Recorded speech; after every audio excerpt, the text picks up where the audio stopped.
Okay, so good evening, everyone, and welcome to the July episode of the Inspire series by Mantra for Change. It's a pleasure to meet you all this evening. I'm Deepika Rao from Team Mantra.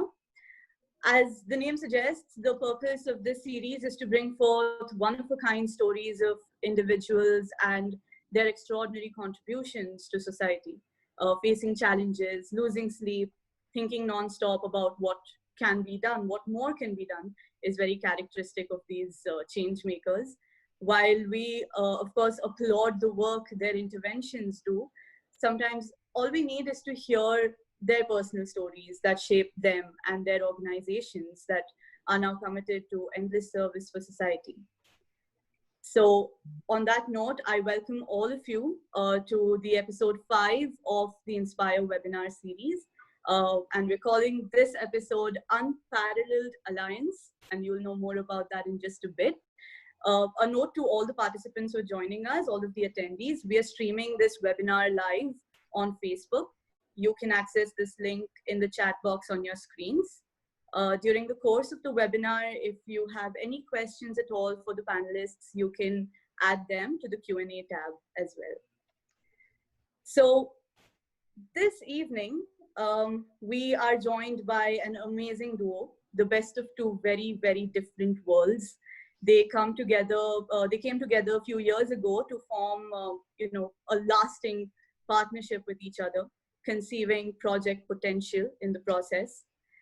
So what happens when someone from the grassroots and an Ivy League school graduate, inspire each other? And how is this unparalleled alliance making a difference in the lives of the communities that they work with? Today, we're going to hear all about them in this episode of Inspire. So let me very quickly introduce you to both of our guests today. Abodh Kumar is the co-founder of Project Potential. He grew up in Vaishali, Bihar, and has been working on community development through theater and performing arts. He is actively involved in building community relationships and leading Project Potential's Earth Kala Manch program. So Abodh has a few quotes that he holds very close to himself. Madad, that's help, mehnat, and mannat are never wasted, Abodh says. If through my work people are completing their dreams, that means my dream is being completed. These are Abodh's words. And moving on, we have Zubin Sharma, who has been living and working in rural Bihar for the last 7+ years. As Project Potential's co-founder and CEO, he primarily looks after program strategy and organizational development. He's an alumnus of the University of Pennsylvania, an Acumen Fellow, NCORE Incubati, and Dasra Social Impact Leadership Fellow. And he is extremely passionate about building intellectual learning communities committed to the theory and practice of self-determination and social and environmental justice. So thank you so much, Abodh ji and Zubin. इस Inspire episode में आप दोनों का स्वागत है. Thank you so much for joining us this evening. Thank you. Thank you very much. Great. So हम अभी शुरू करते हैं. We'll directly delve into the Q&A that we've prepared for both of you, and we have some questions that we would like to ask you.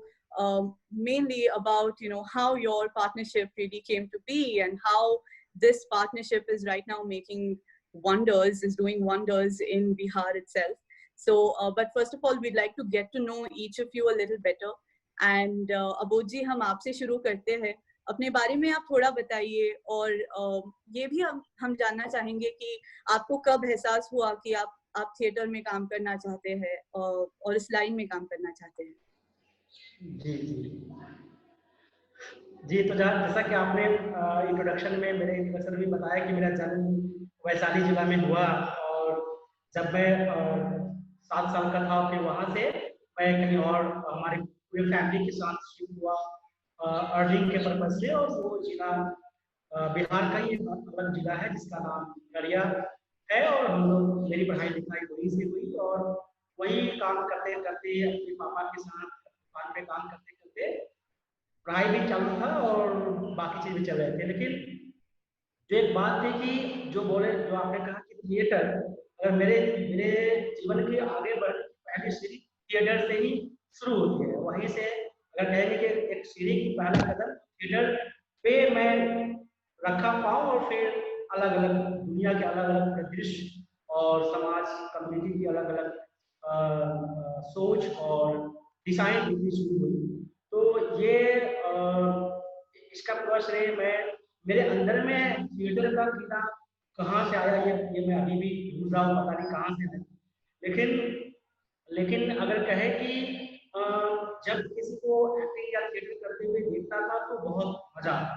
बस ये imagine होती थी कि काश मैं भी करता, काश मैं भी उनकी जगह पे जाके एक्टिंग करता, थिएटर करता। ये बचपन से ही जब मैं 13-14 साल का था उस समय से ही अंदर में ये उत्पन्न हो गया कि काश मुझे मौका मिलता, मुझे भी कोई सिखाता एक्टिंग और मैं भी जाके करता। तो ये उस समय से मेरे अंदर में आने लगा और धीरे-धीरे मैं मेरे ही होम डिस्ट्रिक्ट में अररिया में वहाँ पे एक इप्टा की ब्रांच चलती थी जिसका नाम इप्टा शॉर्ट में बोलते हैं, इसका full form Indian people theatre association बोलते हैं। वो नुक्कड़ नाटक के बारे में सामाजिक सोशल इश्यू पे वो स्क्रिप्ट लिखते थे युवाओं के साथ मिलकर के और फिर वहाँ प्ले तैयार करते थे, रिहर्सल होती थी और फिर अलग-अलग चौराहों पे गाँव में जाकर प्ले करते थे। तो बहुत सारे प्ले हम लोगों ने किया एकता के माध्यम से और वहीं पे सीखते समझिए कि थिएटर मेरे आत्मा में मेरे रूह में समा गया और उससे इतना गहरा प्यार हो गया कि अभी भी जब कभी मौका मिलता है कि थिएटर करना है और कभी भी कहीं कहते हैं ना चुंबक कहीं मालूम चलता है कि थिएटर होने वाला है तो दिल शरीर आत्मा धीरे धीरे उसकी ओर बढ़ता है। तो शुरुआत अगर कहूँगा मैं तो ईटा से हुआ और फिर धीरे धीरे हम लोगों ने अपना खुद का भी एक यूथ का ग्रुप बनाया इंडिया में भारतीय कला संस्कृति मंच के नाम से। वो कला मंच अभी भी अन्य युवाओं के माध्यम से चल रहा है, हालांकि उसमें मैं नहीं समय समय पर मार्गदर्शन और बातचीत होती रहती है लोगों से।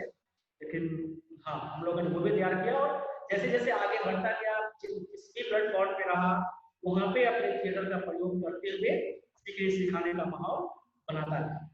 तो ये हमारे मेरे थिएटर की और मेरी पूरी कहानी है। मेरे पापा हम लोग अगर अगर मेरे पापा के बिजनेस की बात करेंगे तो हम लोग पेशे से ब्लैक स्मिथ है। मेरे पापा काम करते दुकान में काम करते थे, मेरे भैया भी काम करते। मैं भी उस दुकान में बैठ करके लोहा को पीटते पीटते काफी कुछ सीखा हूँ। जब मेरे पापा लोहा को गर्म लोहे को पीटते थे और मैं उनके साथ बैठ करके हथौड़ा वगैरह चलाता था तो उस वक्त भी कड़ी धूप गर्मी के समय में आप बैठ के लोहे को पीटते और कैसे एक हार्ड लोहा जो बहुत लोहा हार्ड होता है उसको आप किसी भी ढांचे में डाल सकते हैं बोल करके गर्म करने के बाद हम वैसे तो रूप में ढाल सकते हैं। तो वो मुझे ये प्रेरणा देती थी कि अगर आप कठिन मेहनत करेंगे और लगातार ईमानदारी से काम करेंगे तो आप भी एक अपने समाज को अपने आसपास को और खुद को जिस रूप में ढालना चाहे ढाल सकते हैं, लेकिन उसके लिए मेहनत।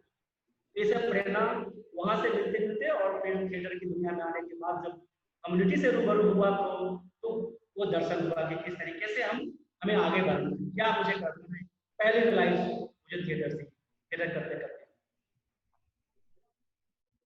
Thank you for sharing that about ji. और आई थिंक आपने अपने पूरे जर्नी में इन्हीं प्रिंसिपल्स को काफी एम्बॉडी किया है अपने काम में और उसके बारे में हम और भी ज्यादा जानेंगे आगे के सेगमेंट्स में। तो very quickly I will move to Zubin. Zubin please tell us a little bit about yourself also. और आपने कब डिसाइड किया कि आपको इन कम्युनिटीज बिहार की कम्युनिटीज के साथ काम करने में और आप अपनी लाइफ इसमें डेडिकेट करने में आपको कब ऐसा एहसास हुआ कि आपको ये करना है? हाँ, तो थैंक यू दीपिका जी। तो मेरा जन्म अमेरिका में हुआ और पालन पोषण पढ़ाई लिखाई सब कुछ, मगर मेरे लिए एक बहुत बड़ा मोमेंट हुआ था हाई स्कूल में।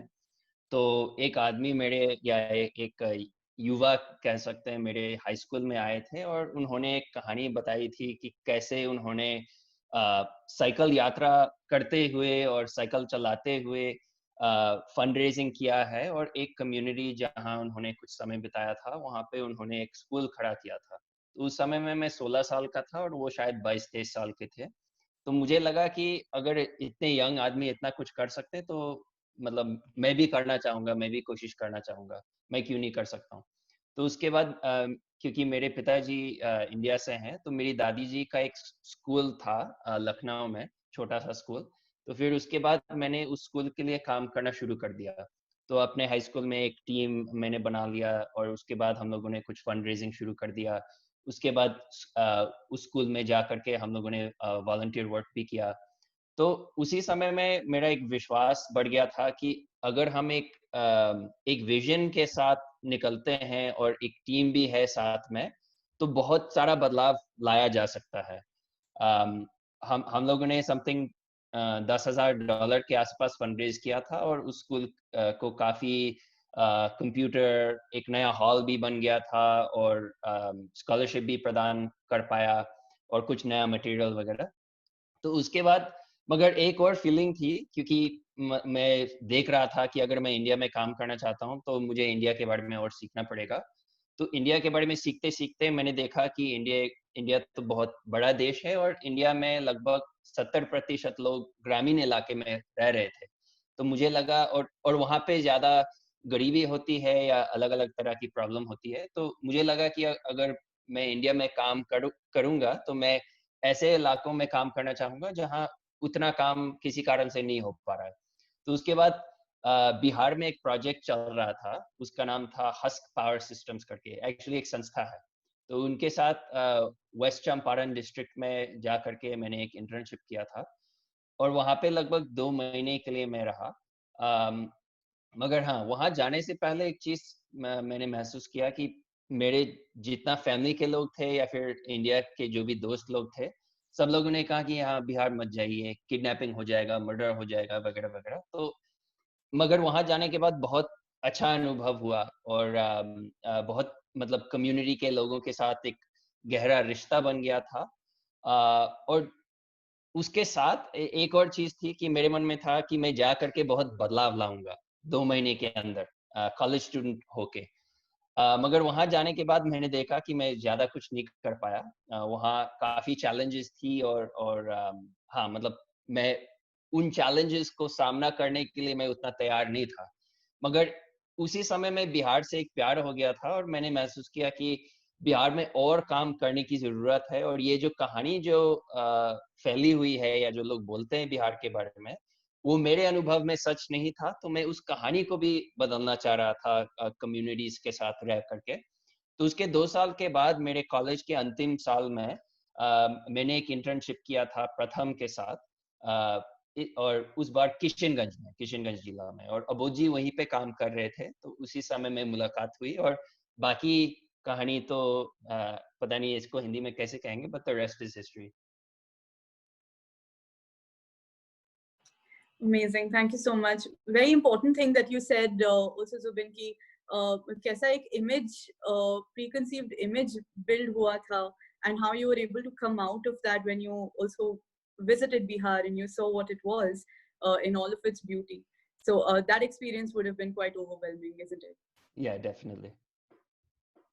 Wonderful. So we'll move on to know a little bit more about your partnership itself. So Zubin, we'll continue with you itself. Sure. How did you, come to realize that you wanted to work with Abodh? You already mentioned that you, where you were interning in Pratham, you met Right. Abodh there. So what about him, made you feel confident in starting your entrepreneurial journey in the social sector over here?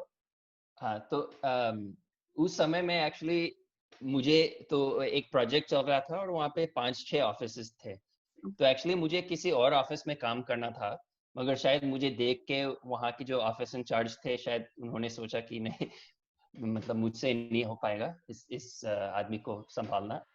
तो इसलिए उन्होंने मुझे दूसरे office में भिजवाया, अबोध जी के पास, जहाँ अबोध जी ऑफिस इंचार्ज थे।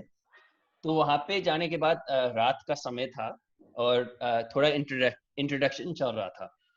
तो उस समय में 2 चीजें थी। तो एक था कि जब अबोध जी ने अपना इंट्रोडक्शन किया था तो उन्होंने कहा कि मतलब वो एक्टर है और एक्टिंग करते हैं। और फिर जो मेरी साथ थी, उन्होंने कहा कि हाँ ठीक है, अगर आप एक्टर है तो थोड़ा करके दिखाइए। तो फिर उन्होंने थोड़ा सा मतलब मेरा एक्टिंग किया था और उस समय में मुझे उतनी हिंदी नहीं आती थी और मैं थोड़ा अगर मैं सच में कहूँ, मैं थोड़ा अनकंफर्टेबल था क्योंकि पहला दिन था, तो मुझे थोड़ा मतलब डर लग रहा था। तो उन्होंने थोड़ा मेरा एक्टिंग किया था एक्सेंट के साथ। तो उस समय में मुझे थोड़ा गुस्सा हुआ कि ये कौन है, मेरा एक्टिंग कीजिएगा, ये वो। मगर उसके बाद से मतलब मैंने देखा कि नहीं, ये बस एक्टिंग उनका एक बहुत खास गुण है, और एक आदत या प्रैक्टिस है जो वो करते रहते हैं।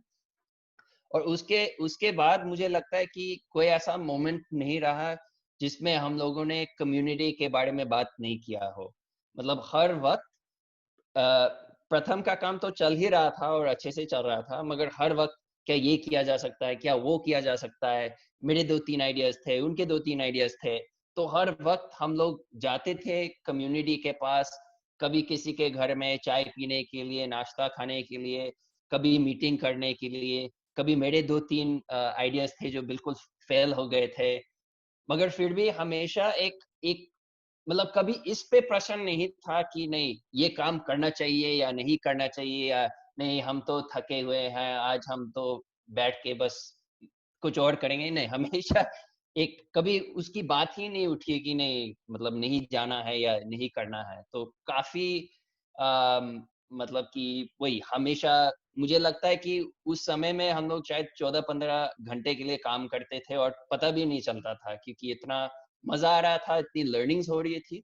बीच-बीच में जैसे मैंने कहा कहीं-कहीं फेलियर भी हुआ था, तो थोड़ा दुःख भी लगता था, लेकिन क्योंकि हम लोग साथ में थे तो हमेशा हम लोग उठ करके फिर नए रास्ता पकड़ते थे। तो ये यही रहा पिछले 8 साल से। और हाँ, मैं सॉरी, कल मैंने आपको बताया था दीपिका जी कि पिछले 8 साल से अबोध मतलब मेरे फैमिली की तुलना में या बाकी दोस्त लोग की तुलना में मैं सबसे ज्यादा समय अबोध जी के साथ बिताया है।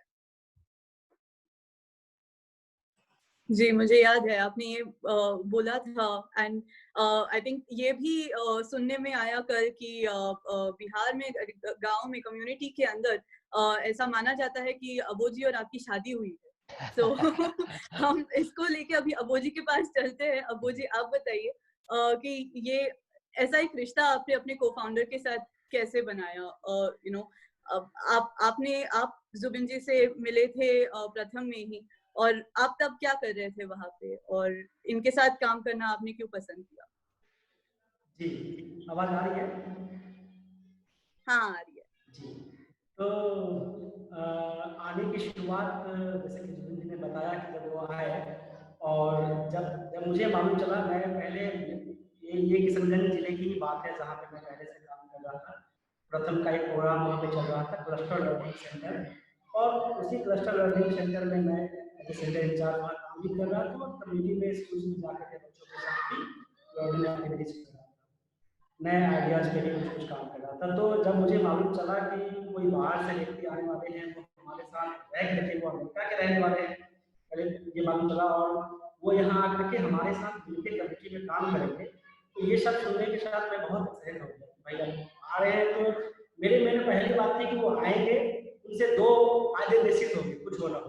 पहला, मैं बहुत कुछ सीखूंगा उनके साथ रह करके। दूसरा, उनके जो आइडियाज होंगे, इससे कम्युनिटी में कुछ ना कुछ फायदा होगा। ये दो चीज तो होना ही होना है, बाकी चीज जितना जो भी हो। तो जब ये होने वाला है तो निश्चित रूप से उनके साथ काम करने को, उनका आमंत्रण स्वीकार करना चाहिए और उनके साथ काम करना चाहिए। जब मुझे जो हमारे ब्लॉग कॉर्डिनेटर थे उनके तरफ से मैसेज आया कि आपके यहाँ एक व्यक्ति आने वाले हैं, उनका नाम जुबिन शर्मा है, और वो आपके साथ ही काम करेंगे। तो ये सुनकर ही मैं काफी एक्साइटेड हो गया। और वो जब शाम में आए और जैसा कि उन्होंने बताया कि इनका वेलकम कैसा रहा, मुझे कहा गया कि आप एक्टिंग करना अच्छा लगता है तो आप एक्टिंग कीजिए। तो मुझे लगा कि जुबिन जी आए हैं, तो जिस तरीके से इंटरेक्ट किए थे, जिस तरीके से बोल रहे थे, मैंने पूरी एक्टिंग किया। बस एक हंसीपूर्ण इंटरटेनिंग माहौल बनाने के लिए ये मेरा करने का मकसद था। तो ये हुआ, और फिर काम करते करते इनके साथ जो बोलते हैं कि आप कहीं पे जब जाते हैं, या कोई लोग आपके जीवन में आने वाला होता है जिनके साथ आप काम करने वाले होते हैं, तो आप कुछ चीज इमेजिन करते हैं कि अच्छा शायद ऐसा होगा, उनके साथ काम करेंगे तो ऐसा होगा, वो आएंगे तो ऐसा होगा। ये जो मेरे थोड़े बहुत इमेजिन थे जो मैं कर रहा था, जब वो आए और हम लोगों ने साथ में काम किया, तो वो इमेजिन का मैं कहूँगा कि 10 गुना से भी ज़्यादा फैक्ट मैं खुद में और कम्युनिटी में महसूस कर रहा था, जो मैं पहले कर रहा था और इनके साथ काम करने के दौरान जो मैं वहाँ महसूस कर रहा था। तो वो कुछ ही दिनों के साथ काम करते करते जब ये रियलाइज होने लगा कि हम कैसे न्यू आइडिया पे बात कर रहे हैं, कैसे जिस जिस तरह के समुदाय में हम काम कर रहे हैं उनकी प्रॉब्लम को गहराई से मिलकर के साथ में ब्रेनस्टॉर्मिंग कर रहे हैं और कैसे इसके समाधान को एक लगातार बात कर रहे हैं, एक दूसरे की कहानियों को, एक दूसरे की बातों को के प्रभाव को देखते हुए आगे बढ़ रहे हैं। तो यही चीज कहीं ना कहीं शुरुआत से ही अटैचमेंट रहा। और एक चीज और मेरे मन में चल रहा था कि क्योंकि मैं लगभग 5 साल से काम प्रथम में करता आ रहा था, तो मेरे में हमेशा ऐसा रहता था कि ये मेरी आदत बन गई थी इस दौरान कि कोई भी व्यक्ति अगर ऐसे आ रहे हैं जिनके साथ मिलकर के आपके काम का प्रभाव ज्यादा बढ़ सकता है, तो वैसे व्यक्ति को आप अपने साथ मिला के रखें एकदम। ये मेरी अंदर सोच होगी जिससे कि आपका काम का प्रभाव बहुत ज्यादा बढ़ता है। और वही चीज उनके साथ काम करने के साथ मैंने वहां पर महसूस किया। और साथ में रहना होता है, कुछ लोग दूर से बाहर से काम करते हैं, उनसे बात कर रहे हैं, काम कर रहे हैं, बात कर रहे हैं, लेकिन यहाँ पे साथ में सोना, खाना, पीना, उठना, जाना, आना, ये सब चीज एक साथ हो रहा था। तो वो दोस्ती इतनी गहरी दोस्ती बदल गई कि आगे बढ़ गई और हम लोग को एक इतना ज्यादा अटैचमेंट हो गया कि लगा कि नहीं, हम लोग को अब आगे मिलकर काम करना है। और जो सोच विचारधारा भी काफी हद तक एक साथ मिलती जुलती दिख रही थी। जिस तरीके से मैं समुदाय के लिए काम करने की सोच रहा था और इनके विचार और इनके आइडियाज आते थे तो काफी मिलते जुलते थे। तो उस समय से ही मेरे अंदर में लगा कि नहीं, अब यही वो व्यक्ति शायद मैं ढूंढ रहा था। ये रियलाइज काम करते करते हुआ कि मैं शायद उसी व्यक्ति की तलाश कर रहा था जो शायद कहीं ना कहीं आपके सपने को पूरा करने के लिए, आपके सपने को और ज्यादा प्रभावित बनाने के लिए आपके साथ आ गया है। वो कहीं ना कहीं एक तरीके से वो फीलिंग मुझे होने लगी और यही कारण रहा कि फिर हम लोग एक साथ जुड़ गए और एक मुहिम पे आगे बढ़ना शुरू कर दिया हम लोग। बाकी बहुत बढ़िया स्टोरी है। एंड आई थिंक कि ये पार्टनरशिप जो है, जो ऐसे स्टार्ट हुई जब आप इको से प्रोजेक्ट पोटेंशियल, वो जो जर्नी था उसमें, तो ये पार्टनरशिप और भी ज्यादा स्ट्रांग हो गई होगी। तो अब उसके बारे में, उसका कोई एक्सपीरियंस आप बताइए, कैसा रहा एक्सपीरियंस इन जनरल कि आप जब ऑर्गेनाइजेशन सेटअप कर रहे थे, ये क्यों और कैसे स्टार्ट करना था, और इसको स्टार्ट करते वक्त आपने क्या क्या एक्सपीरियंस किया in terms of your partnership with Zubin also. जी, तो जैसा कि मैंने इससे पहले वाले बातचीत में कहा था कि दोस्ती हमारी कुछ प्रोजेक्ट करते करते प्रथम में वो दोस्ती हमारी काफी स्ट्रांग हो गई और हम लोगों का ट्रस्ट और विश्वास एक दूसरे पे बहुत बहुत मजबूत हो गया। और इसी यही कारण रहा कि हम लोग ने तय किया कि मिलकर काम करना है। तो जुबिन जी भी जब यहाँ आए तो कम्युनिटी में काम करते करते इनकी भी बिहार के लिए काम करने के लिए और बिहार के समुदाय के लिए, खासकर जो जिस एरिया में हम लोग काम कर रहे थे, ये और टफ किशनगंज बिहार का सीमांचल वाला जगह, सीमांचल में आता है ये, और सीमांचल में 4 जिले आते हैं, उसमें किशनगंज और ज्यादा पिछड़ा दृष्टिकोण, पिछड़ा है शिक्षा, स्वास्थ्य, रोजगार, बाकी चीजों में। तो इन सब जगहों में ये आके काम करना चाह रहे हैं और ये विचारधारा इनकी है, तो मैं भी इनके विचारधारा में शामिल हो गया। तो शुरुआत में हम लोगों ने क्या किया, चूंकि मेरा अनुभव था शिक्षा में काम करने का, लगातार 5 साल जो गांव में जाकर के बच्चों की लर्निंग लेवल को आगे बढ़ाने का जो काम हम लोग कर रहे थे, हम लोगों ने वो काम शुरू कर दिया था। लर्निंग सेंटर गांव में स्टार्ट किया, लोगों से बातचीत करके। कई जगह गांव में हम लोग गए जहाँ पे लोगों से पूछ रहे थे। स्टार्ट करने से पहले हमने लोगों से मीटिंग किया गांव में जाकर के, उनकी समस्याओं को लेते हुए कि आखिर गांव में अगर हमारे पास कुछ छोटे मोटे फंड है तो गांव में हम किस तरीके का काम कर सकते हैं। इस आइडिया पे स्टार्ट किया हम लोग ने गांव में जाकर के। कुछ गांव में शुरुआत में मीटिंग करने गए तो लोग बोले कि हाँ आएंगे आपकी मीटिंग में। एक दिन पहले हमने लोगों को सूचना दिया, अगले दिन जब गए मीटिंग करने कोई नहीं आया। मुझे लगा अरे क्या बात है, इतनी लोगों को तो आना चाहिए था। दूसरे दिन भी गए मीटिंग करने तो बहुत कम लोग आए। फिर हम लोगों ने उस गांव को बदल के दूसरे गांव में मीटिंग रखा और वहां पे और ज्यादा प्लानिंग करके गांव में जाकर के घर जाकर के खबर करके कि हम कुछ सामाजिक मुद्दों पे काम करना चाहते हैं, मगर आपकी राय जानना चाहते हैं कि कौन से मुद्दे पे काम करें और कैसे मिलकर काम करें। तो बिशनपुर में ही, बिशनपुर बस्ती नाम से एक इसी किशनगंज जिला में एक कुचाधामन ब्लॉक का एक पंचायत है जिसका नाम है बिशनपुर। उसी बिशनपुर के गांव में हम लोगों ने फिर एक मीटिंग रखा और वहाँ पे काफी लोग फिर आए। और वहाँ पे जब हम लोगों ने लोगों से पूछा कि यहाँ पे किस चीज पे काम करना चाहिए, तो वहाँ के लोगों ने जो समस्या रखा, जो मुझे अभी याद है, लोग बोलते थे कि हमारे बच्चे स्कूल से जो पढ़ के तो आ जाते हैं, लेकिन हमारे पास घर पे सपोर्ट करने के लिए कोई साधन नहीं है, और हमारे पास इतने पैसे नहीं है कि हम बच्चों को अलग से ट्यूशन दिला पाए या उनको आफ्टर स्कूल पढ़ा पाए। तो अगर कोई यहाँ पे एक सेंटर खुल जाता जिसमें कि बच्चे पढ़ते तो वो हमारे लिए बहुत बढ़िया होगा, क्योंकि हम भी पढ़े लिखे नहीं है। कम्युनिटी के लोग बोलते कि हम बच्चों को आफ्टर स्कूल उनको कुछ हेल्प दे पाए, तो आप लोग कुछ ऐसे ट्यूटर या कोई व्यक्ति या वॉलंटियर रख करके हमें हेल्प कीजिए बच्चों को पढ़ाने।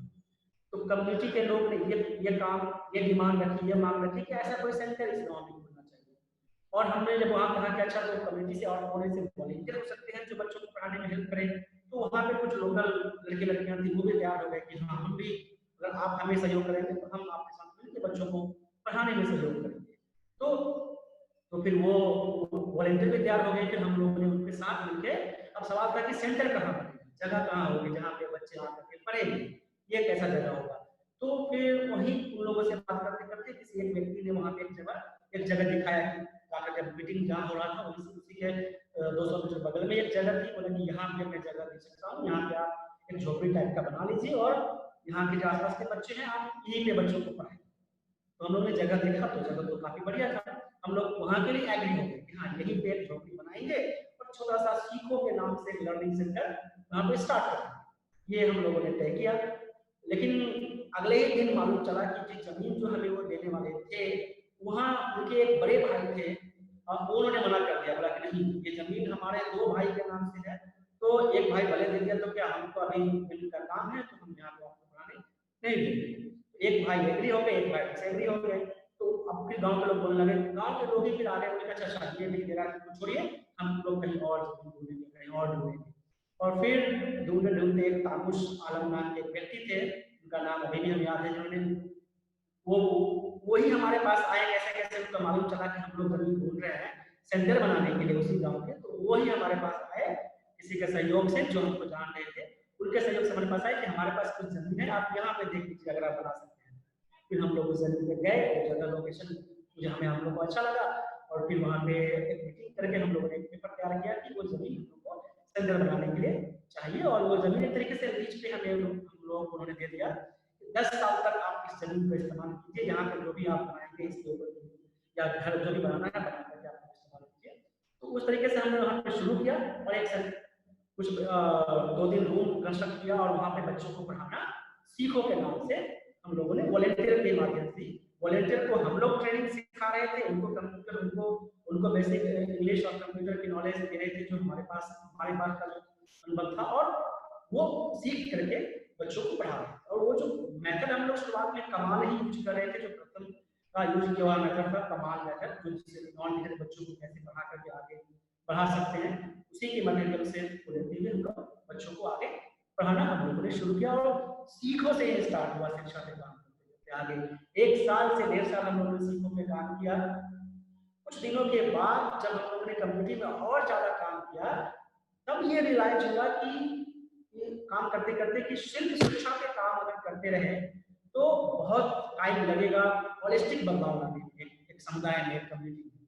तो ये हम लोग स्कूल जब जाते थे और वहाँ हमने कुछ चीज डायरेक्ट महसूस किया, जब बच्चे स्कूल नहीं आते थे तो हम लोगों ने वो देखा कि अगर, और हम लोग बात भी करते थे अक्सर कि अगर मान लीजिए कोई बच्चा भूखा है तो पढ़ने क्यों आना चाहेगा। अगर किसी बच्चे की तबीयत खराब है तो वो स्कूल पढ़ने क्यों आना चाहेगा। तो सिर्फ ऐसा नहीं कि स्कूल में टीचर और स्कूल की इंफ्रास्ट्रक्चर बहुत बेहतर है तो बच्चे आके पढ़ेंगे ही पढ़ेंगे, बच्चों के घर की क्या स्थिति है, क्या हालात है, घर पे उनका कैसा माहौल है, ये भी देखने की जरूरत थी, उस पर भी काम करने की जरूरत थी। यानी शिक्षा के साथ साथ हम लोगों ने देखा कि वहाँ के लोग काफी ऐसे थे जिनके पास रोजगार नहीं था, वो काम नहीं कर पा रहे थे, तो उनके बच्चे को घर भी रहना पड़ता था या उनके बच्चों को भी काम करना पड़ता था। तो हमें ऐसा लगा कि एक होलिस्टिक अप्रोच होना चाहिए, जिस तरीके से अलग लगभग अलग अलग मुद्दों पे काम करते हुए, शिक्षा, स्वास्थ्य, रोजगार, बाकी मुद्दों पे काम करते हुए एक बदलाव लाने का मुहिम स्टार्ट करना पड़ेगा। और हम लोगों ने पहले सीखो के नाम से स्टार्ट किया था। सीखो और एक तरीके से हम लोगों ने रजिस्टर्ड भी कर दिया था, लेकिन जब ये रियलाइज हुआ कि अब अलग अलग मुद्दों पे काम करने की जरूरत है, तो सीखो सिर्फ सीखो ना होकर के कुछ ऐसा ऐसे बैलोज के साथ क्या करना चाहिए जहां पे हम अलग अलग मुद्दों पे काम करते हैं। तब फाइनली 2014 में जाकर के हम लोगों ने सीखो के बदले में, सीखो भी रजिस्टर तो रह गया, लेकिन एक नई ट्रस्ट को हम लोगों ने रजिस्टर किया, जिसका नाम रखा हमने प्रोजेक्ट पोटेंशियल, जो अभी तक चलता रहा है। तो नींव में कहूंगा कि सीखो के समय से ही बदलाव की नींव रख दी गई थी।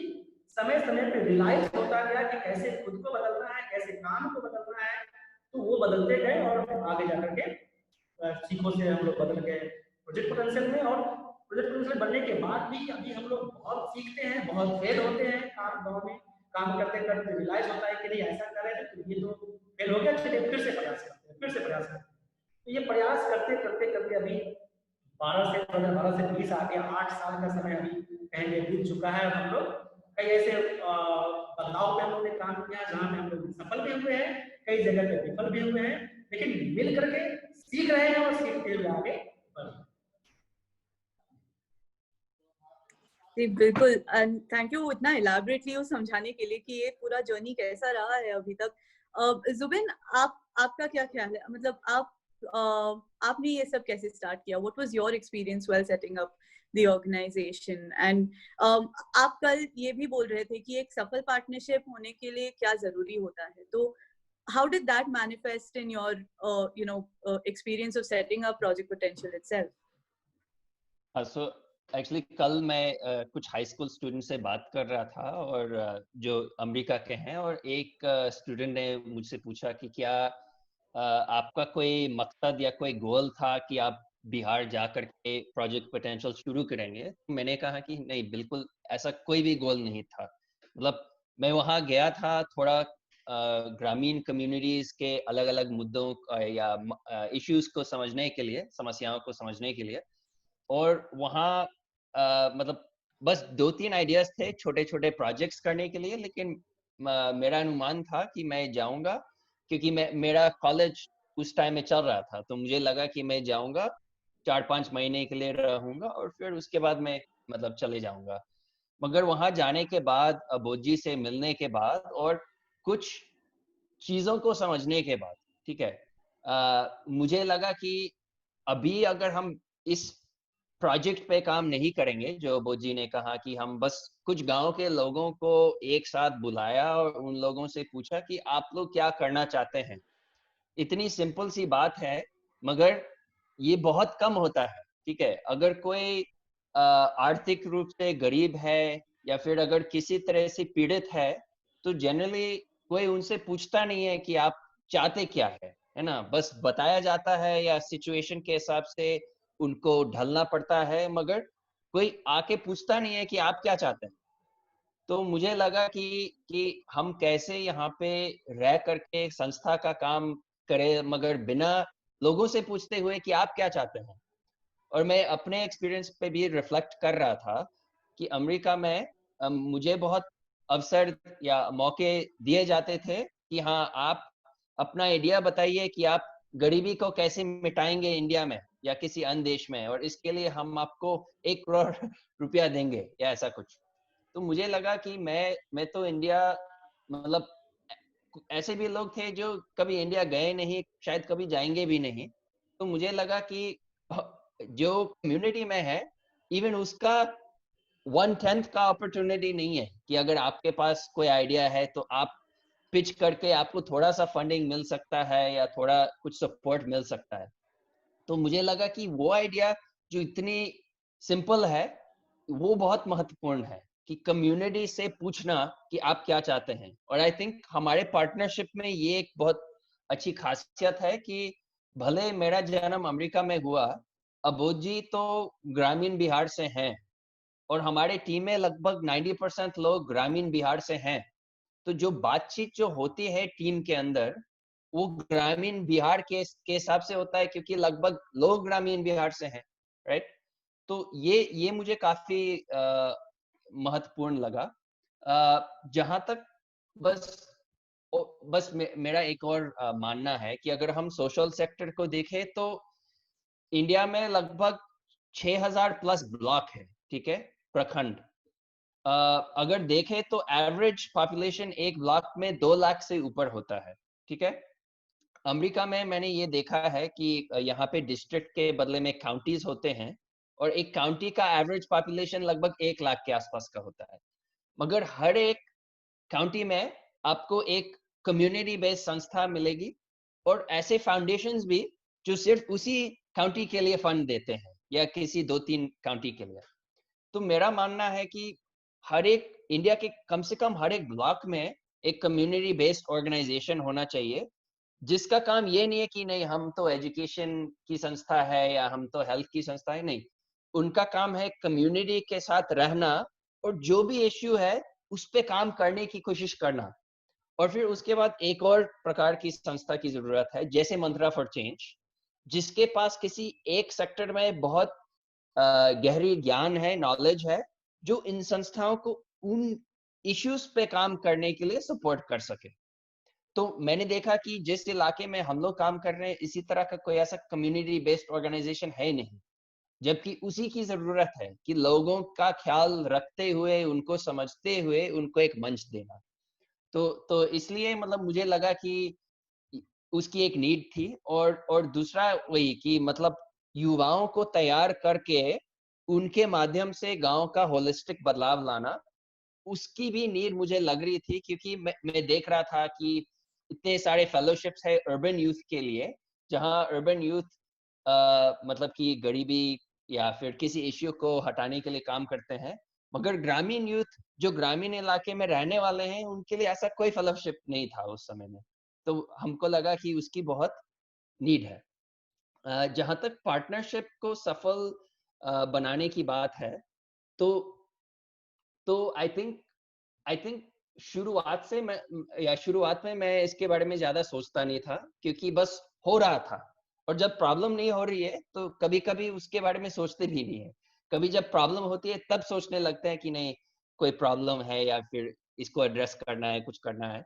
मगर क्योंकि शुरुआत में मतलब ऐसा था कि दोनों की सोच एकदम एक ही दिशा में जा रही थी और हम लोग एक ही वेवलेंथ में थे, तो मुझे लगा कि बस हो रहा है, राइट। और जैसे अबोध जी ने कहा कि अच्छा यहाँ पे मीटिंग किया तो ठीक है, इस गांव में नहीं हो पाएगा, ठीक है, बगल वाले गांव में फिर मीटिंग करते हैं। तो ऐसे ही होते गया। और आई थिंक वही सबसे बड़ी चीज है कि हम दोनों का जो लक्ष्य है या फिर हम दोनों का उद्देश्य जो है, वो दोनों का एक जैसा है।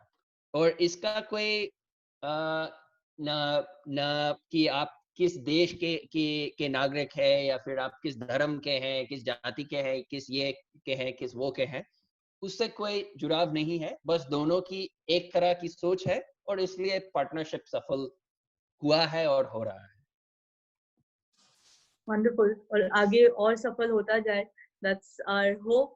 एंड तो आप मतलब बहुत सारा टाइम दो जगहों के बीच में बिताते हैं, and in town when you are in India, आपके फोटोज बहुत दिखाते हैं कि आप कैसे कम्युनिटी के बीच में रह के आप क्या क्या करते हैं on a day to day basis. कोई मतलब इन कम्युनिटीज के साथ काम करते करते कोई एक किस्सा या एक एक्सपीरियंस जिसने आपको कुछ बहुत ही ज्यादा इम्पोर्टेंट लेसन सिखाया हो, कोई ऐसा एक्सपीरियंस आप याद करना चाहेंगे अभी? मेरे लिए कि अबोध जी के लिए? आपके लिए। ओके। तो अबोध जी तामुस जी के बारे में बता रहे थे, तो अभी भी मैं सोचता हूँ कि कैसे एक व्यक्ति जिसके पास मे बी 1-2 एकड़ जमीन है, मतलब उनकी खुद की आर्थिक सुरक्षा नहीं थी, कैसे उस व्यक्ति के मन में ये ख्याल आया कि मैं अपनी जमीन दे दूंगा ताकि हमारे गांव में बच्चे पढ़ सके। मतलब हम लोग जैसे कि लिस्ट निकलते हैं कि फलाना फिलैंथ्रोपिस्ट ने इतना इतना पैसा दिया, राइट। मगर अगर किसी बहुत बड़े फिलैंथ्रोपिस्ट ज्यादातर अगर देखें कि उनके नेटवर्थ में से उन्होंने कितना पैसा दिया, जितना उनके पास पूरी की पूरी पूंजी या पैसा जितना उनके पास है, तो मे बी 1%, 2%, मतलब ज्यादातर बहुत कम होता है, मगर यही व्यक्ति लगभग अपने नेटवर्थ का 50% हम लोगों को यूज करने के लिए दे दिया। तो उसी मोमेंट में मतलब मेरा विश्वास बहुत बढ़ गया कि लोग कुछ करना चाहते हैं, बस उनको एक मंच देने की जरूरत है, लोगों को एक साथ बुलाने की जरूरत है, जो एक मुश्किल काम होता है क्योंकि सब लोग अपने अपनी जिंदगी में मुश्किल बिजी होते हैं, व्यस्त होते हैं। तो उसी और हाँ, मतलब मैं वहाँ उनके पास गया था पिछले साल में, और उनके पोते का नाम जुबिन रखा है। तो मतलब मुझे काफी अच्छा लगा कि मतलब मैं उनको बहुत रिस्पेक्ट करता हूँ, और वो मेरे लिए बहुत खास है, मगर ये भी मुझे अच्छा लगा कि मैं भी उनके फैमिली के लिए खास बन गया, और उस तरह का रिश्ता बना है।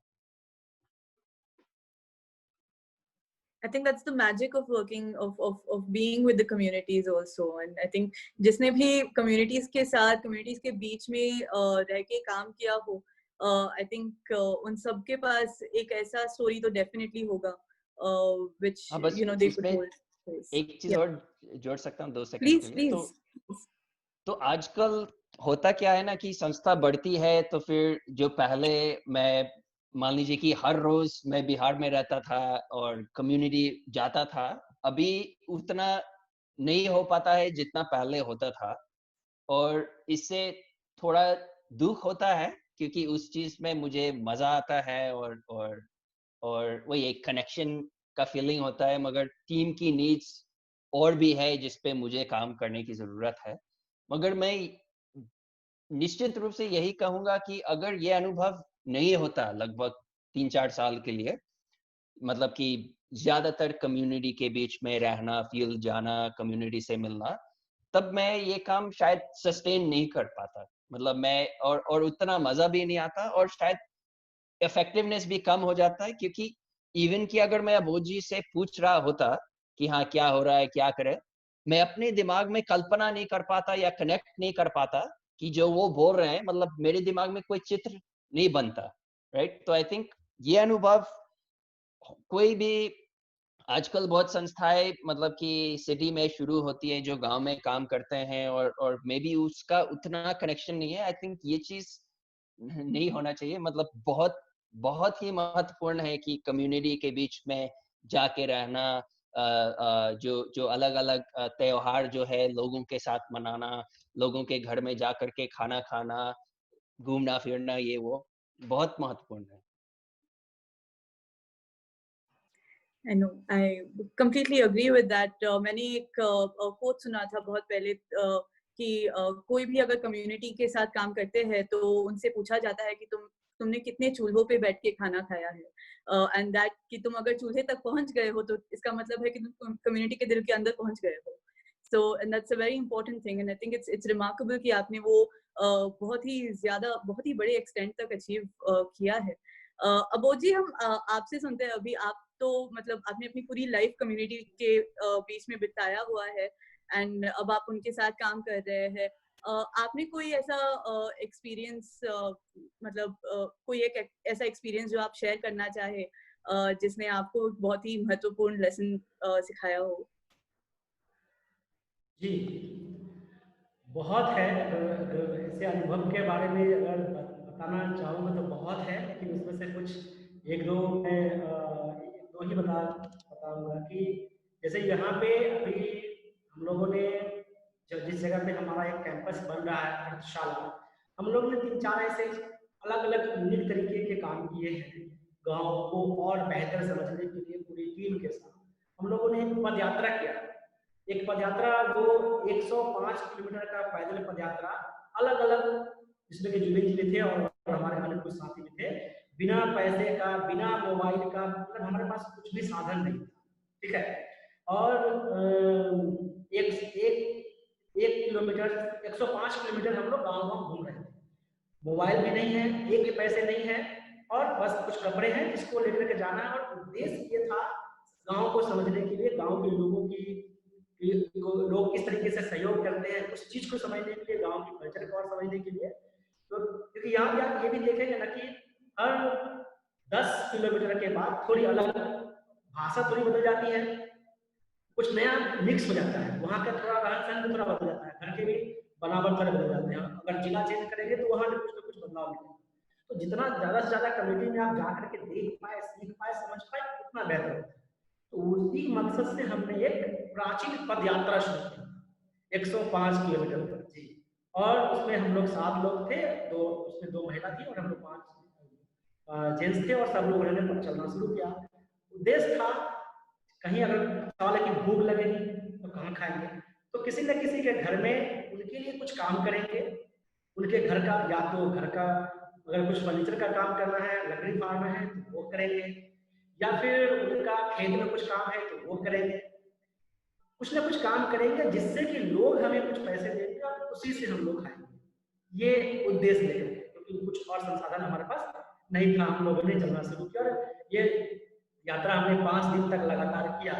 तो पांचों दिन के अलग अलग अलग अनुभव रहे हर दिन। और सबसे ज्यादा अनुभव तो ये कहेंगे कि जो जनरली मैं फील करता हूँ कि लोग कितना वेलकमिंग कर रहे थे और कितना वेलकम करके हम लोग को आश्रय दे रहे थे। कुछ लोगों को जब मालूम चल रहा था कि अच्छा 5-7 लोग हैं जो कहीं घूम रहे हैं गाँव गाँव में, गाँव को समझने के लिए, लेकिन उनके पास कुछ नहीं है, वो गाँव में काम करते हैं। एक एक एक गाँव में, गाँव का नाम है बिरगौनी, उनके यहाँ शादी हो रही थी, ठीक है, और रात में हम लोग एक मंदिर में सोए थे। तो सुबह जब गए तो मालूम चला कि अच्छा ये गाँव में शादी हो रही है, तो बहुत काम होगा उनके यहाँ, बहुत सारे बर्तन वगैरह होंगे, उसको हम लोग धोएंगे तो खाना तो ऑलरेडी वहाँ मिल जाएगा। हम लोग वहाँ पे सुबह सुबह पहुँच गए, तो देखा कि हाँ भाई बाराती रात में आई थी, वो भी कहीं रुकी हुई है, और सुबह में सब माहौल बना हुआ है। हम लोग के गए, जो लड़की के पिता थे, हम लोग के यहाँ गए और उनको बोले कि हम लोग 7 लोग हैं, सारे जगह से रहने वाले हैं, हम लोग प्राचीन पदयात्रा कर रहे हैं, हम लोग को सुबह में कुछ खाना चाहिए, लेकिन हम ऐसे नहीं खाएंगे, आपके यहाँ कुछ काम करेंगे। आप बताइए क्या ऐसा काम है जो हम करेंगे तब आप हमें कुछ खाना खिलाइए। तो लोग बोलने लगे कि नहीं नहीं ऐसा कैसे हो गया, आपको कुछ काम करना पड़ेगा, कोई काम नहीं करना होगा, आप बैठिए, आपको हम खाना खिलाएंगे। हम लोग बोलने लगे कि नहीं नहीं ऐसा नहीं होगा, आप बताइए कि काम क्या है। काफी रिक्वेस्ट किया कि कुछ तो काम दीजिए, बहुत सारा काम होगा, अभी शादी ब्याह के समय में तो बहुत काम होता है। बोले कि नहीं, आप अतिथि हैं, अतिथि, हम लोग अतिथि को हम लोग भगवान के रूप में मानते हैं, तो ऐसा नहीं होगा, आप लोग बैठिए। हमारी कुछ लड़कियां थी जो उनको, वो लोग अंदर में जो लड़की जहाँ की शादी हुई थी उनके पक्ष में ले गए, उनके पास हम लोग बैठा दिया कि आप थोड़ा लड़की को देखिए वहाँ, और फिर हम लोग को बाहर में बैठाया और बहुत ही कहते हैं कि अतिथि की तरह सेवा करते हैं। उन लोगों ने हमें खाना खिलाया और ये भी कहा कि आप यहीं रुकिए और दोपहर का भी खाना खा के जाइएगा। लेकिन चूंकि हम लोग को तो अन्य गाँव भी जाना था आगे जा करके, तो वो हम लोग वहाँ उनको, उनसे क्षमा मांगते हुए कि हम नहीं पाएंगे ज़्यादा, क्योंकि हमें और भी आगे बढ़ना है, ये 5 दिन तक चलने वाली यात्रा है। तो अभी खाने की जरूरत थी तो हम आपके पास काम मांगने आए थे, तो लेकिन आपने बिना काम का खिला दिया, तो इसके लिए ही हम आपके बहुत आभारी हैं। और वहाँ से आगे बढ़े, हम लोगों ने ये भी महसूस किया कि कुछ लोगों को जैसे मालूम चल रहा था कि कुछ लोग घूम रहे हैं, और उसमें खासकर एक लड़का ऐसा है जो बाहर का भी है, विदेश का भी लगता है देखने में। तो वो सब लोग आते थे और पूछते थे, कहानियां भी पूछते कि आप लोग कहाँ से हैं, क्या कर रहे हैं। और फिर जब हम बताते थे तो बहुत लोग हमें अपने घर ले जा करके कि आप आज आप मेरे यहाँ रुक जाइए, मेरे यहाँ खाना खा लीजिए। तो इस तरह के अनुभव लगातार रहा। हालांकि अंत में कुछ बुरे अनुभव भी हुए, कुछ असामाजिक लोग भी आकर के डिस्टर्ब करने की कोशिश किए, लेकिन पूरे अगर हम 1 से लेकर 5 दिन के अनुभव की बात करें तो लोग इतना वेलकम कर रहे थे, इतना हम लोग को रखने की आश्रय थे। और उनकी कहानियां, हम लोग उनकी कहानियां सुनते थे, किसी के मचान में बैठ गए, उनका घर, वो यहाँ कब आए थे, उनकी क्या इतिहास रही है, इस तरह की कहानियां भी हम सुनते थे। तो उससे बहुत ही गहरा और लगाव बना सबका समुदाय के प्रति, उनके लिए काम करने के प्रति। और हम लोगों ने एक चीज महसूस किया कि किसी से मांग के खाना खाने की क्या फीलिंग होती है, खासकर कुछ ऐसे लोग जिनके पास खाना नहीं है, जिनको मांगना पड़ता होगा, उनकी फीलिंग क्या होती होगी, वो हम लोगों ने भी वहाँ महसूस किया। जब हमें कहीं कहीं मांगना पड़ता था और ये बोलना पड़ता था कि काम दीजिए, तो हमारे देश की मजदूर की क्या स्थिति है, मजदूर तो ये काम करते हैं तो खाते हैं, काम नहीं मिलता है तो नहीं खाते। तो वो चीज जो हम लोग ने कभी कभी वो भी महसूस किया कि जो हमारे ग्रामीण भारत में इतने सारे मजदूर हैं जिनका काम बंद रहता होगा, उनकी खाने में क्या मिलती होगी, जिनको काम नहीं मिलता होगा, वो कैसे लोगों से मांगते होंगे कि अच्छा या तो हमको काम दे दीजिए या नहीं तो कुछ खाना दीजिए, इस तरीके की चीजें। वो भी रियलाइजेशन 5 दिनों में हम लोग को हुआ। उसके बाद हम लोगों ने यहाँ पे भी एक और भी यात्रा किया था, जिसमें हम लोग गाँव में एक रात किसी के घर में रहने की प्लान किया था हम लोगों ने, कि कोई हम लोग किसी घर में रखे। हम लोग पूरे टीम अलग-अलग 15 लोग थे, हम लोग 5-5 3-3 4-4 लोग के ग्रुप में बँट गए थे। किसी को एक अलग गाँव दे दिया, किसी को अलग गाँव दे दिया, और गाँव जाना है, लोगों से बात करते-करते उनसे उनके यहाँ रहने का अनुरोध करना है, वहीं रहना है, उनसे खाना भी माँगना है। तो इस तरीके की चीज़ जब हम यहाँ करते हैं तो लोग बहुत ज़्यादा वेलकम करते हैं, साथ में रहने का आग्रह करते हैं और रहने का आश्रय भी देते हैं, और ये हम लोग का हमेशा सफल रहा है। तो ये दिखता है कि अगर आप जिस समुदाय के लिए काम कर रहे हैं और वो आपको एक संस्था के रूप में जान रहे हैं, तो वो आपको कितना चाहते हैं और कितना आपके साथ काम करना चाहते हैं। वो रियलाइज जब उनके बीच आप जाते हैं, उनके साथ रहते हैं, उनके साथ आते हैं, तो ये ज़्यादा महसूस होने लगता है, ये अपनापन। तो इन यात्राओं में जो यात्राओं की लर्निंग को हम लोग तो शायद कभी नहीं भूल पाएंगे। जो अनुभव हुए, जिन लोगों की कहानियाँ हमने सुनी, जिनके घर में रहे, उसमें जब राष्ट्रीय पदयात्रा में बात कर रहा था, उसमें हम लोगों ने कई जगह पे थिएटर किया गाँव में, क्योंकि कुछ पैसे चाहिए थे हम लोगों को। हम लोगों ने थिएटर नाटक किया सब लोग, क्योंकि मेरा कुछ अनुभव था थिएटर का, तो हम लोगों ने नाटक तैयार किया। गाँव घूमते-घूमते एक जगह बैठ करके एक जगह प्ले किया, और प्ले करने के बाद गमछा फैला करके, होता है ना, गमछा फैलाया, जिसके पास में 2 रुपए, 3 रुपए, 5 रुपए आप दीजिए, ताकि इस पैसे से हमने आपका कुछ एंटरटेन किया है, कुछ वो दिया, और उससे हम कुछ लोगों ने हमें चावल दिया, उसको एक जगह जा करके किसी एक घर पे जाकर के उसको पकाया। इस तरीके से खाते हुए पूरी यात्रा हम लोगों ने वो 5 दिन की यात्रा की। तो वो अनुभव को हम लोग कभी नहीं भूलेंगे, और कम्युनिटी से मिले लोगों से मिले प्यार को कभी नहीं भूलेंगे, उस सीख को भी कभी नहीं भूल सकते। वो सब हमें हमेशा प्रेरणा देते हैं कि समस्याएं जो भी है, लेकिन लोगों का प्यार अगर आपके साथ है, लोगों का विश्वास आपके साथ है, तो आप काम करते रहेंगे और बदलाव आएगा। तो ये लर्निंग रही हमारी पूरी कम्युनिटी में काम करने की, उस पदयात्रा से। बहुत ही इम्पोर्टेंट लर्निंग है ये एक्चुअली, आई थिंक किसी के लिए भी जो भी सोशल सेक्टर में या कम्युनिटीज के साथ काम करते हैं, ये उन सब के लिए बहुत ही ज्यादा इम्पोर्टेंट लेसन है कि हम जब भी इनके साथ काम करते हैं तो we have to get very very involved with them. वो एक ही तरीका है। But I think now will come to the most exciting part of the webinar. हमारा सबसे फेवरेट सेगमेंट है ये, और अबोध जी हम आपके साथ ही शुरू करते हैं हमारा रैपिड फायर राउंड। तो आप रेडी है? आपको झट से जवाब देना है इन 7 सवालों का। मैं आपको एक एक करके पूछूंगी। रेडी? ठीक है, चलिए। तो एक एडवाइस जो आप अपने यंगर सेल्फ को देना चाहेंगे। बिल्कुल। हम लोग यहाँ पे टीम में हम लोग कहते हैं कि एक सीखने वाली दुनिया में हमेशा अपने आप को रखिए, ताकि आप सीखते रहें और लोगों को सिखाते रहें, एक माहौल जो आपको सिखाता है। सुपर। आपका सबसे फेवरेट फिल्म कौन सा है? मैं 2 फिल्म का नाम बताऊंगा जिसको लेकर के मैं काफी आता हूँ। एक बावर्ची है जो मैं बचपन में देखा था, वो अभी भी मुझे प्रेरणा देती है, और एक 3 इडियट्स जो मैंने थोड़ा जवान होकर के देखा। ये दोनों फिल्म मेरे अंतरात्मा को हमेशा झकझोरती रहती है। जी बिल्कुल, Rajesh Khanna at his best. कोई एक हैबिट जो आपके लिए बहुत ही ज्यादा इम्पोर्टेंट हो? मेरे लिए कहेंगे बहुत इम्पोर्टेंट है तो लोगों की कहानियां सुनना। मैं अगर गाँव जाता हूँ तो लोग उनकी जो अपनी पर्सनल कहानियां हैं उनसे सुनना मुझे बहुत मजा आता है। और अभी भी कोई आकर मेरे यहाँ ऑफिस में हो या कहीं कोई नए लोग आ जाते हैं तो उनकी कहानियां सुनना, उनकी बात सुनना, उनकी इतिहास जानना, उनके बारे में जानना बहुत अच्छा लगता है। ग्रेट। पार्टनरशिप को आप एक वाक्य में समझाइए। पार्टनरशिप को मैं एक बात में यही कहूँगा कि ये एक दूसरे के विश्वास पे आधारित एक ऐसा एक रिश्ता है, एक दूसरे के सपनों को सहयोग करके विश्वास के साथ एक दूसरे के सपने को आगे बढ़ाने की को ही मैं कहूँगा पार्टनरशिप। बहुत बढ़िया। कोई एक चीज जो आपको रोज प्रेरणा देता हो? हर दिन प्रेरणा देता है जी।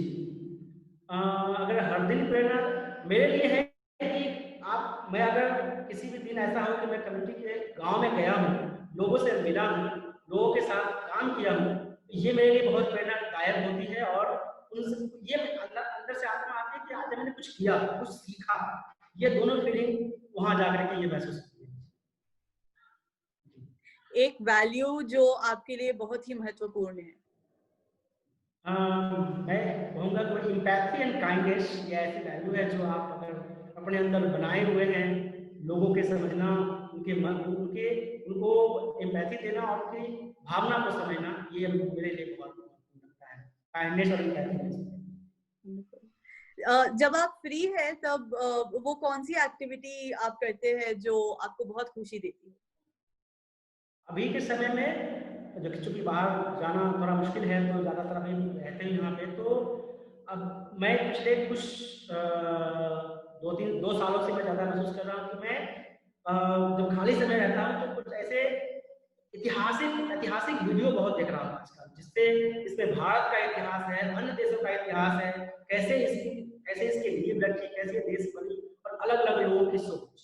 तो वो वीडियोस, हिस्टोरिकल वीडियोस मैं अभी आजकल बहुत खाली समय में देखता हूँ। ग्रेट, हम भी देखेंगे। जरूर। Thank you so much, Abodji. Zubin, we'll come to you now with the rapid fire round. Are you ready? हाँ. Okay, great. So, an individual that has inspired you. तो अबोजी का नाम तो बता चुका हूँ, तामुज जी का भी नाम बता चुका हूँ। अपने टीम की एक रूमी जी है, वो भी मुझे काफी प्रेरणा देती है। उनका काफी मुश्किल बैकग्राउंड रहा है। उनकी कहीं शादी हुई जहाँ वो मतलब कि जो उनके लिए फिट नहीं था, तो उससे निकल करके अभी वो शायद 19-20 साल की होगी, और हमारे साथ रह करके वो भी इसी माइंडसेट की है कि हर वक्त कम्युनिटी के बारे में सोचना। उन्होंने खुद अपना एक पहल किया है, एक नया प्रोजेक्ट शुरू किया है जो शायद आगे एक संस्था भी बन सकती है, और वो कम्युनिटी में जा करके वो बच्चों को पढ़ा रही है, वॉलंटियर को तैयार कर रही है। जब भी मैं उनसे बात करता हूँ तो वो मुझे कोई नया आइडिया बताती है। Great. A value that you hold sacred to yourself. I think self-awareness.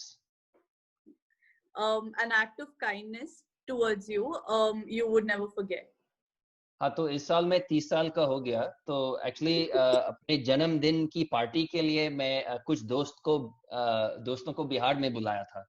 तो बिहार में हम लोगों ने काफी पार्टी किया 2-3 दिन के लिए, और उसके साथ हमारी एक टीममेट है यूरेका जी करके।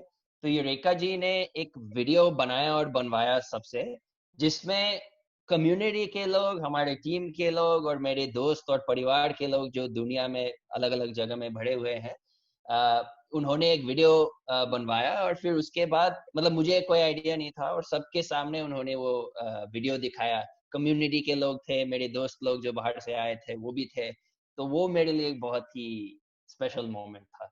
That's so sweet. कोई एक आदत जो आपके लिए बहुत इम्पोर्टेंट है लाइफ में?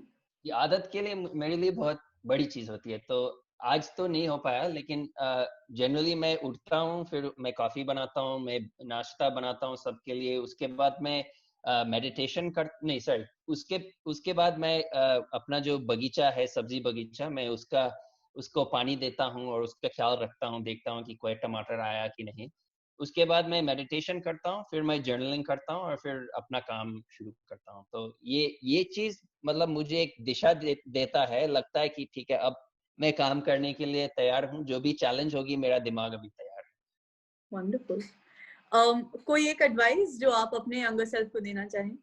जी, अपने आप को ज्यादा दया दिखाने की जरूरत है। ठीक है, मतलब बहुत बार ऐसा लगा कि कोई प्रोजेक्ट सफल नहीं हुआ तो ऐसा लगा कि दुनिया खत्म हो रही है। तो आई थिंक अपने आप को ज्यादा दया दिखाना और धैर्य रखना कि ठीक है, हम लोग जो बदलाव लाना चाहते हैं शायद 1-2 साल में नहीं होगा, इवन 1-2 पीढ़ी भी लग सकती है। तो आई थिंक वो अपने आप को इस प्रोसेस के दौरान दया दिखाना।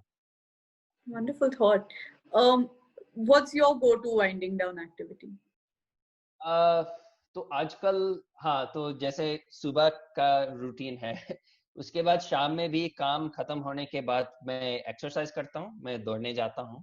गांव में भी करता हूँ, तो लोग पूछते हैं कि आप क्यों भाग रहे हैं, किस चीज से भाग रहे हैं, किससे भाग रहे हैं मगर हाँ, मतलब कुछ एक्सरसाइज, उसके बाद डिनर बनाता हूँ और फिर पढ़ता हूँ कुछ टाइम के लिए। Great. पार्टनरशिप को एक व्याख्या में अगर आपको बताना हो तो?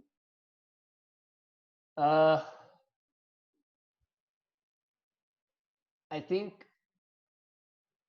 एक विजन, एक सोच से मिलकर काम करना। Amazing.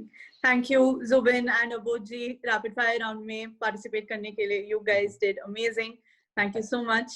And तो इसके साथ हम अगले question पे भी आते हैं. Zubin, we can start with you itself.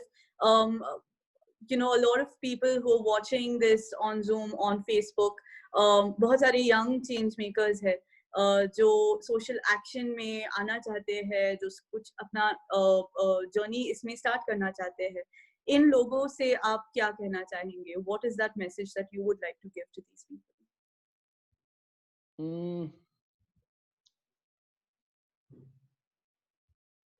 2-3 विचार मेरे मन में आ रहे हैं।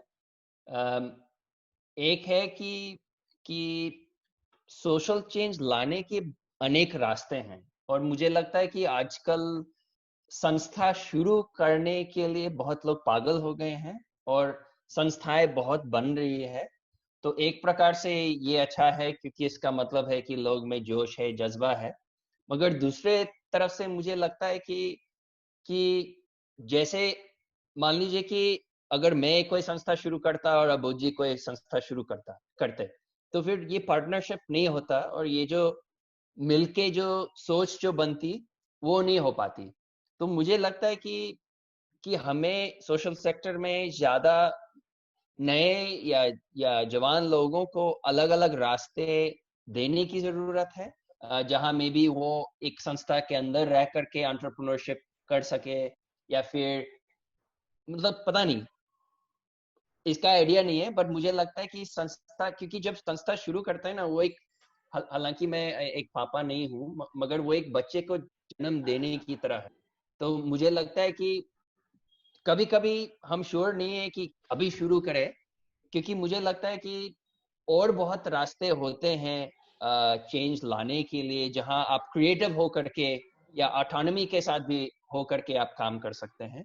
तो वो एक होगा, और वही दूसरा जो मैंने बताया था खुद को दया दिखाने को लेके, आई थिंक होता क्या है कि क्योंकि हम लोग, आई थिंक जैसे कि मैं और मेरे कुछ दोस्त लोग जो शायद सोशल सेक्टर में नहीं है, उनके कंसर्न या फिर दिन भर वो मे बी कुछ किसी और चीज के बारे में सोच रहे होते हैं कि कैसे सेल्स को बढ़ाए या जो भी हो।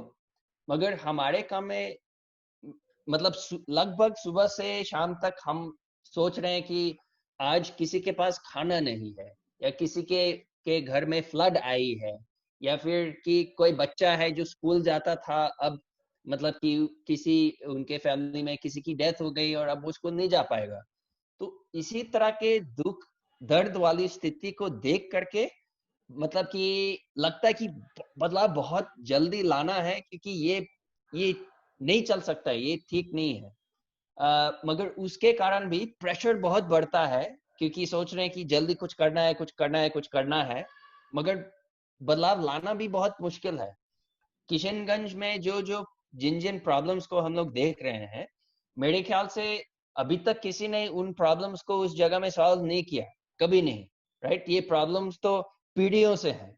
तो इसी के लिए मतलब कि दोनों फीलिंग को बैलेंस करना है, कि जल्दी करना है और अर्जेंसी है, जल्दी कुछ करने की जरूरत है और सोचते रहने की जरूरत है, मगर उसके साथ धैर्य भी रखने की जरूरत है, क्योंकि ये समस्याएं इतनी जटिल है, कॉम्प्लेक्स। बहुत बहुत सही कहा है आपने Zubin. Thank you so much for sharing that message. Abodh ji, आप क्या कहना चाहेंगे जिन लोगों, आई मीन इन लोगों को जो अभी आपको सुन रहे हैं, आपको देख रहे हैं दोनों फेसबुक और जूम पे? आपकी आवाज कट गई थी लास्ट में। सॉरी, अभी आवाज आ रही है? हाँ, अभी आ रही है। हाँ, तो जैसा हमने कहा कि बहुत सारे चेंज मेकर्स है, यंग चेंज मेकर्स है जो अभी आपको देख रहे हैं, आपको सुन रहे हैं फेसबुक पे, जूम पे। तो इनसे आप क्या कहना चाहेंगे? क्योंकि इनमें से बहुत सारे लोग अभी अपने अपनी जर्नी शुरू करना चाहते हैं सोशल सेक्टर में या सोशल एक्शन की तरफ। तो आप इनको क्या मैसेज देना चाहेंगे? जी, मेरे तरफ से यही होगा कि और उस जुबिन जी की बात को भी मैं उसको जोड़ते हुए बोलना चाहूँगा कि एक चीज़ जो बोलते हैं वो पैसेंस और धैर्य, क्योंकि हम लोग जब अभी मीडिया के माध्यम से, फेसबुक के माध्यम से, बहुत माध्यम से हमें दिखता है कि बहुत नीड है, तो बिना पूर्व तैयारी किए हुए हम किसी चीज़ को शुरू कर देते हैं और हम उसके लिए शायद पूर्ण रूप में तैयार नहीं होते हैं और फिर बाद में मालूम चलता है कि शायद हम लोगों ने हमें और तैयारी करके उतरनी चाहिए थी। हम जिनको फायदे पहुंचाने के बदले में शायद हम उनके लिए नुकसानदायक बन गए हैं। ये ऐसी स्थिति को भागते हुए कोशिश स्टार्ट करना चाहिए कि हम जिनके लिए काम करें उनके हित के लिए हो, ना कि उनके अहित के लिए हो। तो ये बहुत ज्यादा ध्यान में रखने की जरूरत है। और दूसरा, एक बोलते हैं एक कोलैबोरेटिव अप्रोच, मतलब कैसे हम अन्य लोग जिनके पास अन्य तरह के हुनर हैं, अन्य तरह के एक्सपीरियंस अनुभव है, उनको साथ में ला करके कुछ शुरू करें। क्योंकि कहावत होता है कि अकेला चना भार नहीं फोड़ता। अगर आप अकेले सब कुछ करने की लग जाओगे तो शायद ना हो पाए। तो वैसे लोग जो आपको सहयोग कर सकते हैं, जो मदद कर सकते हैं, उनको आपस में लेने के बाद और एक विश्वास, आपस में एक विश्वास स्टार्ट हो जाए जब, तब एक राइट समय देख करके शुरू करें। लेकिन अगर ये सब नहीं हो पा रहा है शुरुआत में, तो तुरंत स्टार्ट करने की जरूरत नहीं है। वो आप धैर्य रख सकते हैं, पैसेंस रख सकते हैं, और कौन आपके साथ आपके पैरेलल, आपके साथ आपको सहयोग करने वाले लोग हैं, पहले उनको पहचानिए, उनको अपने साथ लाइए, उनको मिलाइए, उनके साथ मिल करके बहुत अच्छी दोस्ती कीजिए, बहुत समय बिताइए और फिर एक राइट समय तो बेहतर होगा। थैंक यू सो मच अबोध जी। बहुत ही ज्यादा इम्पोर्टेंट रहा है आई थिंक ये आप दोनों के साथ, क्योंकि हम बहुत सुनते हैं about twin leadership and about structures of leadership, और जहाँ पे हम सोचते हैं कि जब दो लोग होते हैं एक पोजीशन में तब कॉन्फ्लिक्ट्स बहुत ज्यादा होती है या फिर कोऑर्डिनेशन की चैलेंजेस होती है।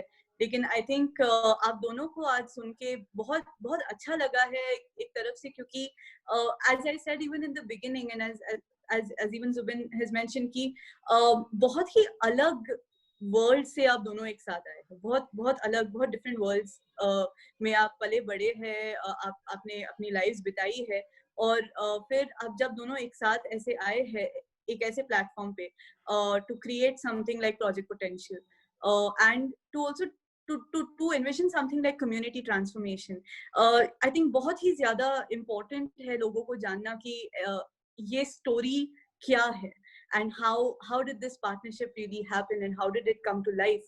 And I have nothing more to say but that I'm so privileged to have spoken to both of you today.